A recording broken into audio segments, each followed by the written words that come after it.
Hello, welcome back to the Pro-Pilot Playbook podcast, where we bring you insights to your aviation career, tips, tricks, hacks, shortcuts to get you through your training faster and cheaper. I'm Sean Ritchie. And I'm Mike Martin. Yeah. All right. So today's topic, we're going to talk about this episode kind of came in my head because over the years I've had, people say, you tell them you're a pilot and they're like, oh, you're a pilot. Right. Oh, I always wanted to be a pilot. How's that work? And, Do you have to join the military? Yeah, exactly. My initial response is always, well, you can be a pilot.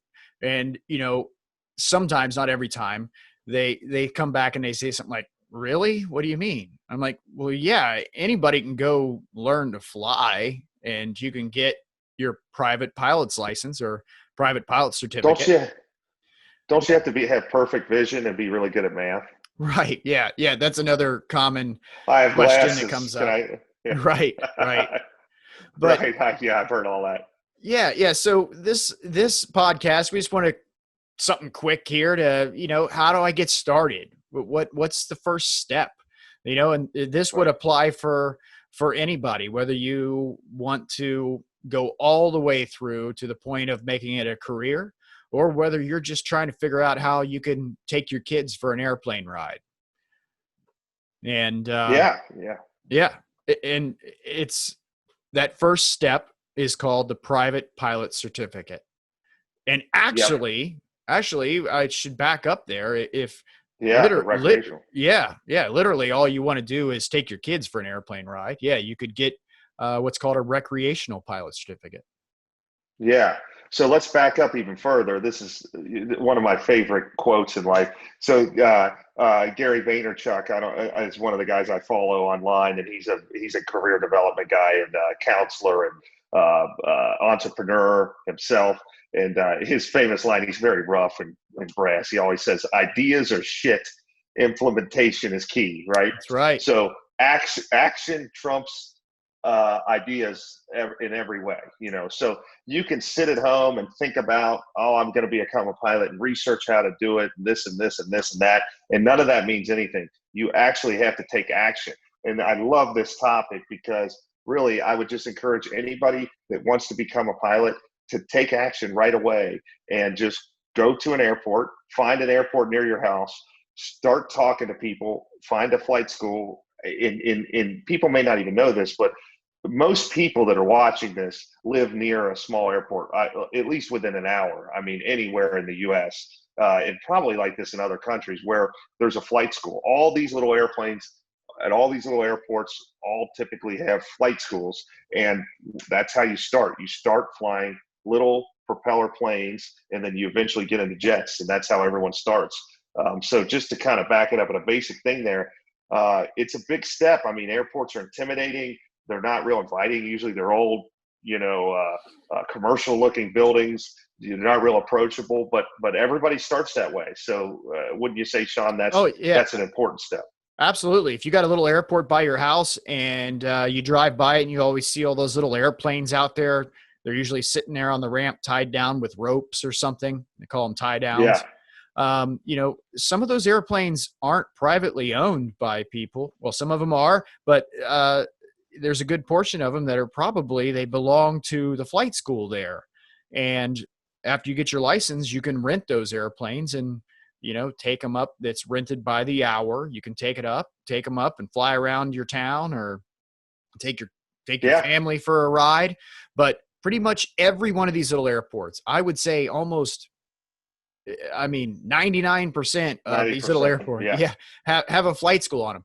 And so step one, if you want to become a pilot, step one is pull your cell phone out of your pocket right now and go to Google or whatever search engine you use, whatever browser, type in learn to fly. And it's going to use the geo tracking. It's going to see where you're at via the cookies and GPS, whatever. And it's going to pull up all the airports right next to you. And and you can go to the closest one and take schedule what they call a discovery flight or an introductory flight. Intro flight. Yeah. Yep. And this is where you'll go up with an instructor for 30, 45 minutes, and you'll actually get to fly the airplane. He might do the takeoff. Yeah. He might do the takeoff, or he could have you take off, depending on how nervous you're acting, I guess, maybe. Right. But you're going to get to fly on that In first. the intro flight, yeah, it's geared exactly towards this person. It's somebody knows nothing, Nothing. and we had a whole, Sean and I both did it. We had a whole list of procedures for this. The person comes in, you don't just show up and they throw you in the plane. There's a little bit of orientation on the airplane and how it works and how pre-flight works, just a quick overview. And then, then they take you up and you get to fly. And there's usually a flat price for it, like $100 or something. Yeah. So you get 40 minutes in the airplane or something, and then some ground school. And then they usually give you a little paper logbook because you can log your first hour in that, right, Sean? Yeah. I mean, it goes. You'll have that in your logbook for the rest of your life. That's the other thing about, for that moment, your career is launched. Yeah, exactly. The flight time never expires. Your pilot certificates never expire. Right. You go through and you get your private pilot's license. You're a pilot for the rest of your life. Yeah, my intro flight was a result of my mom being in line at the bank, talking to the bank teller that she knew, and the bank teller was asking about me, and she said, "Oh, my son would love to be a pilot, but he doesn't know what to do." The guy standing behind her, his son was a flight instructor at a local airport, overheard the conversation, said, "Hey, why don't you call my son? Head on out there. He'll take you for an intro flight." And I did that. So he was the very first name ever in my logbook. I still have it, obviously. And that guy, I connected with years later. I think flies. I saw him. We were getting our medical, and he was in the doctor's office with me. And he had done several things, but now he's flying for some tech company. Some guy that sold a tech company. I won't mention his name, but he's got a lot of money, and he lives in Maui, and he's flying like a Falcon 7X for this guy or something like wow. that. But, he was a flight instructor at the time, and he's the first name in my logbook. But the other thing I like to mention too, and I don't know if this applies, if somebody's watching this for somebody they're thinking about, intro flights can be purchased as a present. So if your husband or wife really would like to learn to fly, and that's why you're watching this video, you can go to those airports and say, "Hey, I'd like to buy this, for my wife. And give it to them as a gift." And I knew a guy I used to fly with in a Hawker. He told me, I said, "So, it's a common topic when you're flying with a guy. You go, how'd you get into flying or whatever?" He goes, "Well, for Christmas one year, my wife bought me a introductory flight, and I told her I really wish she would have just gave me crack cocaine because it would have been cheaper and less addictive." Yep. Because usually after that first flight, you're hooked. People get addicted to it. Yes, they are hooked, and it is expensive, but I mean, it's worth every penny. It's a lot of fun. Yeah. Your training is a ton of fun, and they are actually a bit like drug dealers because I think I remember right. The intro flight is actually a lot less money. It is typically for the time with the instructor and the hours that you get, because they know once you do it, sometimes they run sales and they're like $50 or something, which you can't even fly the airplane for an hour for $50. Right. Right. But it's to get you. It's a lost leader or whatever they call it. Yeah. Yeah. There is most people come back. Yeah, they do. Well, to that point though, here's what I was getting ready to say. The introductory flight is also a good idea if this is a parent listening and they got a early high school or 7th or 8th grader that thinks they want to be a pilot.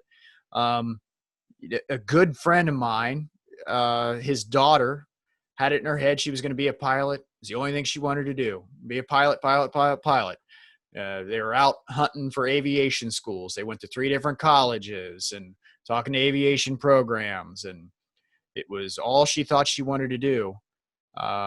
She's a senior in high school and never had done an introductory flight until about 2 weeks ago. This is all fresh information. This is a good friend of mine I grew up with. And so he has my input, and also another Mike, buddy of ours, we flew with at Delta. Yeah. So we're giving him tips and, our, 2 cents on the whole deal. So she goes and takes an intro flight, and she doesn't like it. Doesn't want anything to do with it. And I'm beside myself. There's another reason. That's confusing to me. You don't know until you try. Exactly. So there's another reason for the intro flight. But by and large, everybody that does it's usually pretty addicted and can't wait to get back out there. Right. And anyone else, I'd like to address some reservations people watching my head that were like, I don't know, you may not say this out loud, but you're thinking, I don't know if I'm smart enough, or I don't have the reflexes, I'm not good at video games, or like we were joking about in the beginning, vision, or just overall intelligence, you may not be able to do it. I think you could second this, Sean. I mean, we've trained lots and lots of people, and how many students can you think of? You're just like, this guy's just too dumb. I mean, it doesn't apply. It doesn't apply. If you can figure out how to drive your car to the airport, you're going to be able to figure out how to fly an airplane. Right. You just got to want to do it. Right.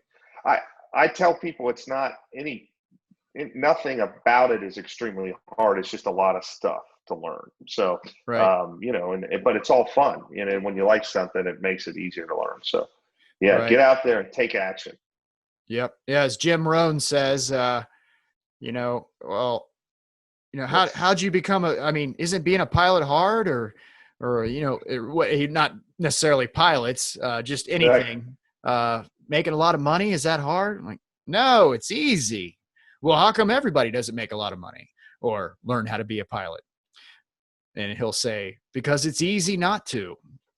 That's right.